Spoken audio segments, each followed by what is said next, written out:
يهدي به الله من اتبع رضوانه سبل السلام.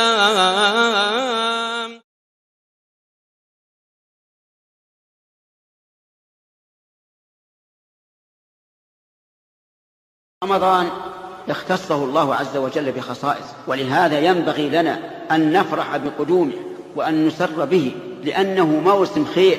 أرأيت التجار إذا أقبلت مواسم التجارة يفرحون أو لا؟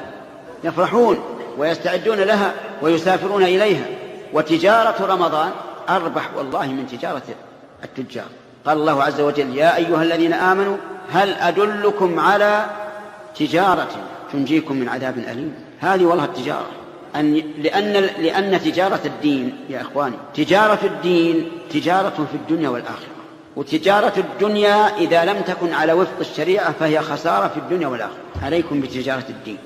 إننا نستقبل موسما عظيما وهو شهر رمضان الذي خصه الله عز وجل بخصائص، منها أن الله أنزل فيه القرآن.